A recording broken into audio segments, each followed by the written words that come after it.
Hello and welcome to another Looking at Stuff video. Look at all this red stuff. Wow.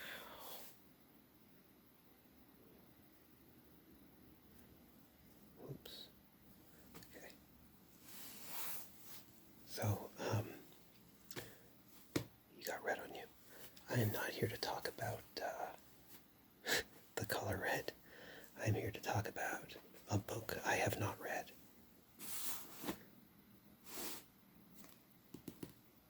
Psychos. 80 years of mad movies, maniacs, and murderous deeds. And alliteration. I hate alliteration, but there you go. McCarty. This book was a gift. I actually never really looked through it. It seemed pretty cool. It was a gift because I think most of you who have seen my videos before would know I like horror movies. I like anything Halloween and spooky related. So people who know me and my wife will give us things like this that they just find. And I don't know. It seems to me books like this. When was this published? 86. So books like this have kind of, I wouldn't say lost their value, but I don't know, maybe have much less meaning in the age of the internet, because you can find pretty much any movie you want by just going to Google and searching for psycho movies, and you'll find movies with psychos. But in 86, before there was Internet Movie Database, you browsed at your local video store, you looked at online, or not online, you looked at catalogs, or you read the magazines. And then of course you had books like this from guys who did their research. And I actually do not know who John McCarty is, but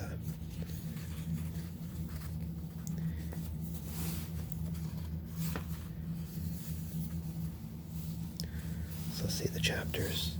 He starts with Dr. Jekyll and Mr. Hyde. It's actually a pretty good starting place, I think.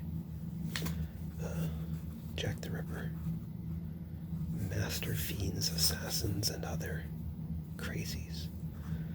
Forerunners of Norman Bates, Hitchcock Psycho, the female psychos, the real-life psychos, oh shit, Halloween and the exploitation psycho, mad slashers, driller killers, and more. Sorry, I keep changing the brightness. It's just Landscapes of the Mind, the Psycho case study film, and then Psycho Filmography. The back of the book. Let's see. Past the popcorn. Here is a fascinating look at the screen Psycho in over 400 films. That's actually pretty ambitious. 400 films. I think his definition of a psycho film is probably much wider than mine, but that's a good movie. That's Straight Jacket with Joan Crawford. Man, at this point in her career, she was willing to put herself in unflattering roles to make a good movie, you know. I like Joan Crawford. And at the point she made this movie, she was like the CEO of Pepsi. Very, very odd. This is Dress to Kill by Brian De Palma. And I am a huge De Palma fan. And this is one of my favorites of his. I think Body Double's even better. Obviously Psycho, The Shining. And, I'm not sure what that is. I probably should know, but I don't, so. And I'm going to do what I like often like to do is start at the end. So, this is the Psycho Filmography. So these are all the films that starred Mr. Jonathan Psycho. Just kidding. All films with psychos. A dagger. I know that's actually called a dagger, but in the context it just seems funny. Titles that are available for home viewing on video cassette. That's funny. Video cassette. I don't know if you can see them, but here, this is unprofessional. I should not move the camera, but it's happening anyway. Video cassette.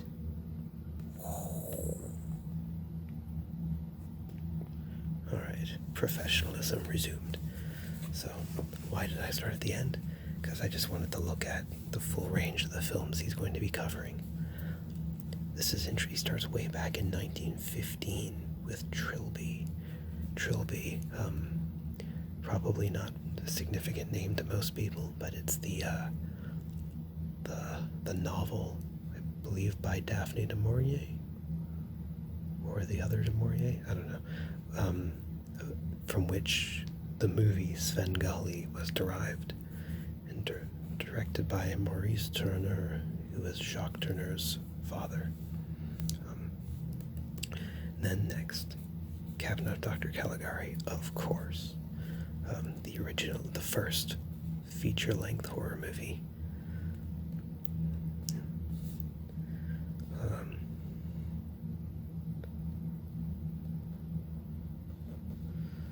Okay, it's kind of what you'd expect. Murnau, Fritz Lang, Paul Lenny. Oh, another version of Trilby. Hitchcock. Actually never heard of that. Pandora's Box, of course. Old Dark House, I love that movie. It's so weird.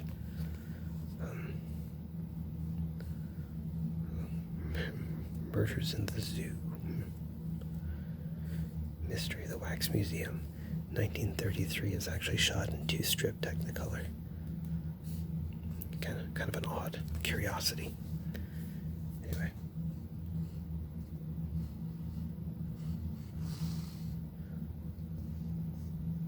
Yeah. It's all the usual suspects. Where does it end? Oh, I wanted to point out this. While I was talking, I noticed we've got 2 pictures here. We got John Barrymore and this lovely lady. It says The Mask of Fu Manchu, 1932. And then over here you have these people, and it says Svengali, 1931. You want to know what's wrong? Interesting about that? That's Svengali. That's The Mask of Fu Manchu. They got the text on the wrong pictures. So.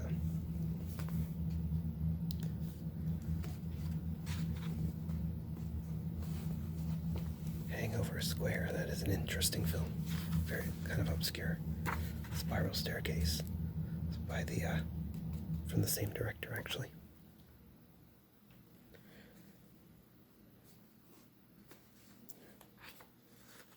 I clearly know way too much about horror movies. Anyway. Oh yeah, so it ends at Psycho 3. How appropriate. This is actually a really fun movie. Nightmare on Elm Street.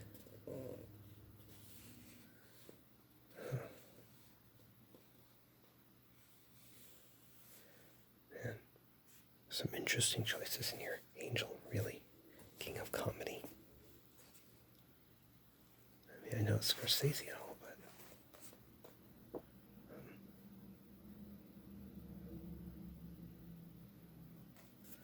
I don't know.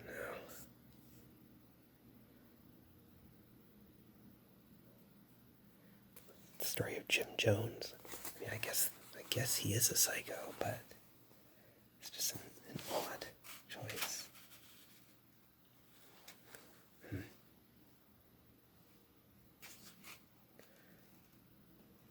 Let's see what's in here. Oh, well, what do you know? King of comedy. I'm just gonna flip through the pictures because I don't know. There's way too much text to read. Taxi driver. I don't know. What does it say? Richard Burton.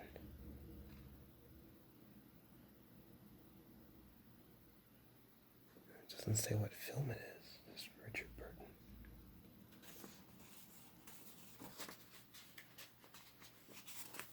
Sure, this is 2 pages, but man. You see, you know you're getting old when you have to start licking your fingers to turn pages. That used to freak me out when I'd see people. Oh, this is. You can't even see it. The Tenant. It's like Roman Polanski's strangest movie, and he's done some strange ones. This is like Polanski stars in it himself, and he's like,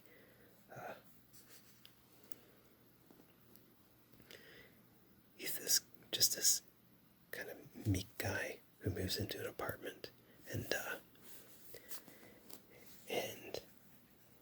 the previous tenant killed herself, and he becomes like obsessed with the previous tenant and starts imagining or uncovering a vast conspiracy that pushed her to kill herself, and he starts like kind of assuming her life, going through all the same things she went. He even like becomes friends with her friends and stuff. It's so good.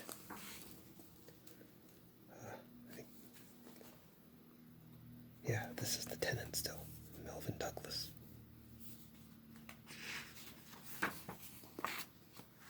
And Polanski in the Tenant. Man, they gave like a full treatment to the Tenant. Actually makes me want to read this book.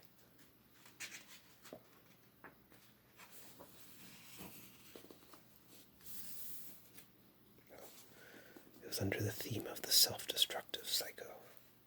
That's pretty fitting.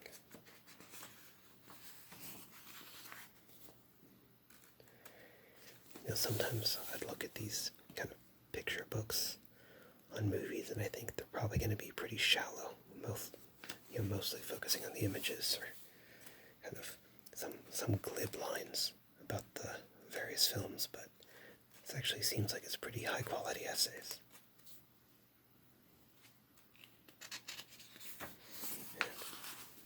And maybe I need to stop being such a judgmental dick, you know? Oh, Four Flies on Grey Velvet. That's, Dario Argento. That's, they call it his animal films, but, that's like the last film of his early phase. After this, his movies started getting, like, masterpieces. But this one was just, it was okay. It had this really nice scene at the end where the killer's head is cut off. Yeah, but it's not the gore that's impressive about it. It's that it's shot in like ultra slow motion with a score by Ennio Morricone.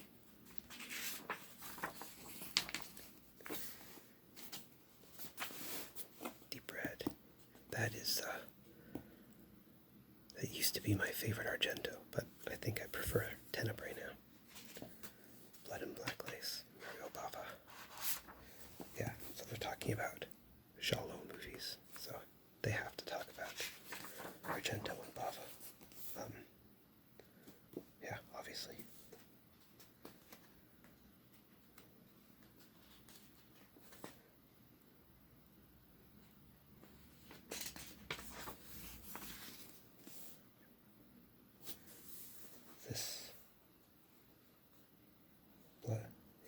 My Bloody Valentine.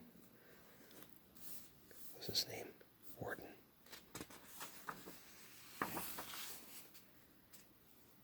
Oh yeah, Night School. So, man, this is a slasher from 1980, and I saw it years ago, and it was on TV recently, so it's on my DVR. But I have not been able to bring myself to watch it again because I remembered it being bad.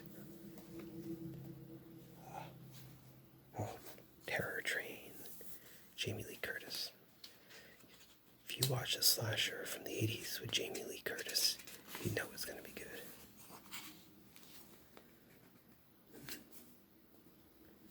Friday the 13th.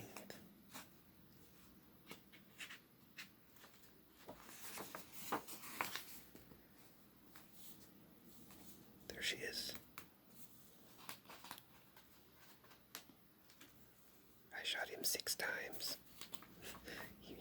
He says that many times in the movie.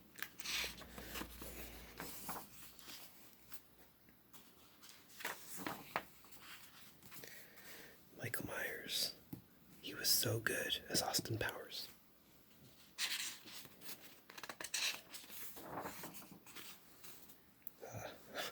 Powers Booth as Jim Jones.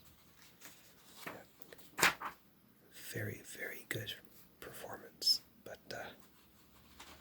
this kind of disturbing movie. We get to find out who this a-hole is. It is Manson from Helter Skelter. I had a feeling, but I didn't want to say in case I turned out to be wrong. Oh, in Cold Blood. Never seen it, actually.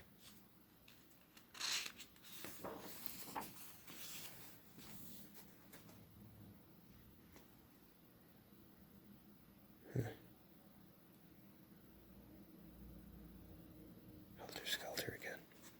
Now let's see. Killer Cult section.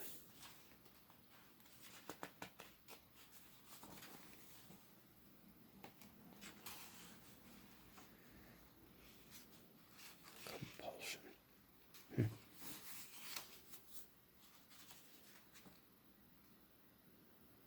Bonnie and Clyde.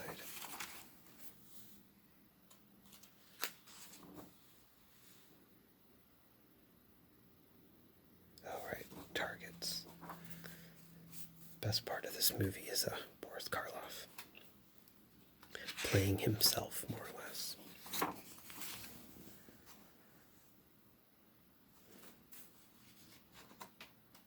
Wow, that's actually Kurt Russell.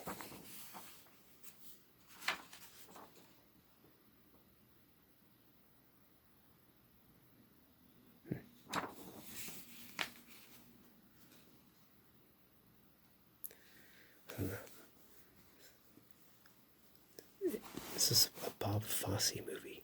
Is there any Bob Fosse movie that includes a psycho? I don't know.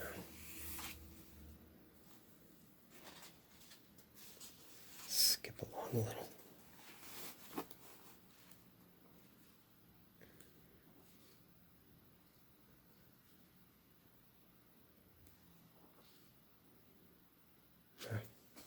Betty Davis, Joan Crawford.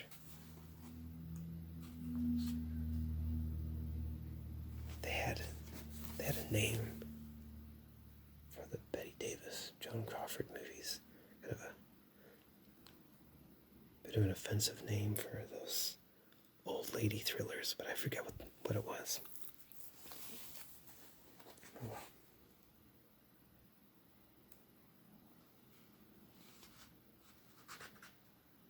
Oh yeah. Die, Die, My Darling. It's an okay movie, but the Misfits song is so good that it made me like the movie more. Yeah, Baby Jane. Sunset Boulevard. Apparently this is like David Lynch's favorite movie. I don't know. It's interesting. Arsenic and Old Lace. So I watched Arsenic and Old Lace for the first time on a date with this very strange girl from France. And she kept calling me her ignorant Canadian. And anyway, that didn't go anywhere. Yeah. Dressed to Kill. Oh, there he is, Brian De Palma. Yeah, there's Lithgow in De Palma's other movie, Blowout.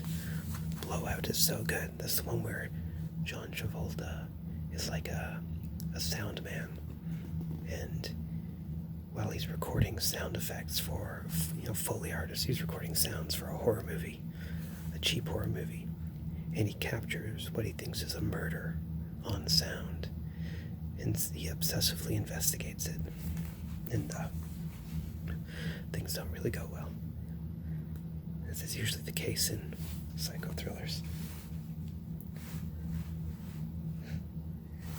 William Castle, on the set of he did a remake of Old Dark House, which was, I don't know, it was okay, but not as good as I'd hoped. Oh,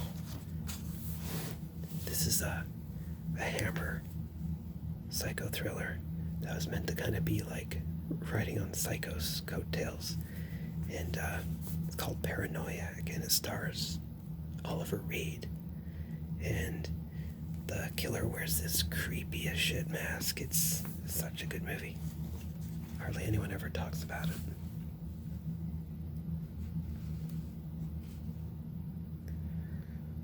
Homicidal.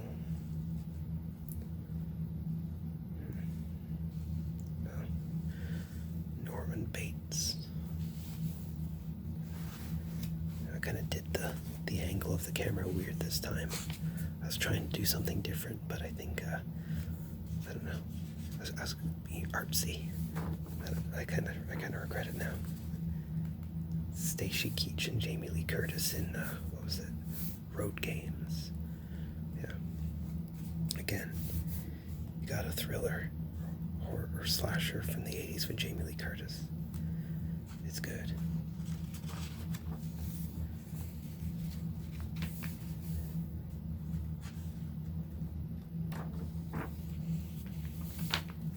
What's this one? We have color photographs. Oh, right. Les Diaboliques. That's an interesting. Altered States. The Shining. Slumber Party Massacre. I love those movies. So here's a weird thing. So there was Slumber Party Massacre and Sorority House Massacre. Slumber Party Massacre is the really good one. Sorority House Massacre is a kind of cheap, little bland slasher, and in my mind, not that good. I mean, it was okay, but definitely suffered from lack of production value and inventiveness. So, but the sequels, Slumber Party Massacre sequels, kind of go way off the deep end into something totally weird. Like, I think the second one is like, the killer is like, they were influenced by Freddy Krueger, so the killer comes from their dreams, but he kills with a guitar that has a drill on the end of it, and he's like a punk rocker or something. It's very bonkers. But Sorority House Massacre 2 is actually a sequel to Slumber Party Massacre. And the third one, Sorority House Massacre 3, also known as Hard to Die, is by Jim Wynorski. It's just, I can't even describe it. It's incredible.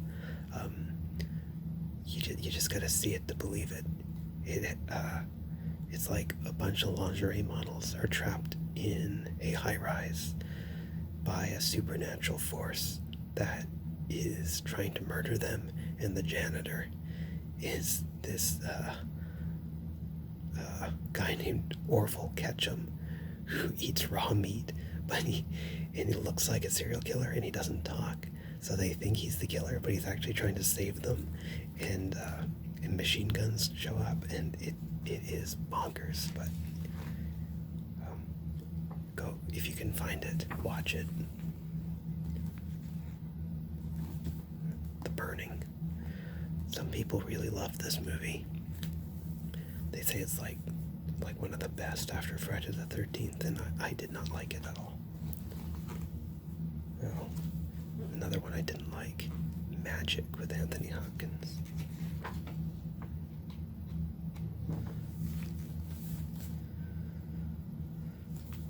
Taxi Driver, Dress to Kill, Halloween. See No Evil. I don't think I've seen that one actually. Oh yeah, Terror Train.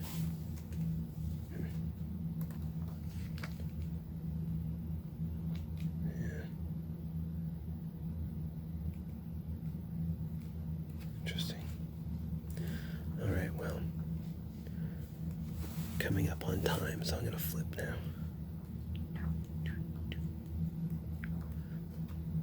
If I see a really interesting image, I'll stop, but otherwise, well, that's one of the, that is a young Charles Bronson right there. This is House of Wax with Vincent Price.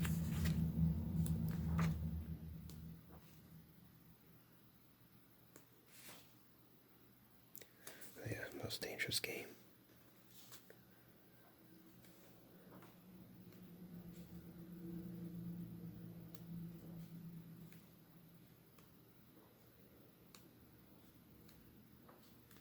Oh yeah, this is the Jack the Ripper section. The Lodger. It's actually Hitchcock's first thriller. It's a silent film.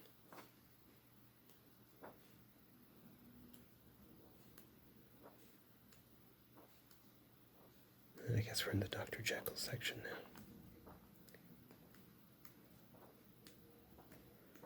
Well, that's it. We made it all the way through. Apparently this was owned by Lynn Bucker. Anyway, made it all the way through. That was fun. Never looked through this book before. So, thanks for hanging out with me while I did that. Thanks for watching. If you enjoyed, like, subscribe, and keep on looking at stuff.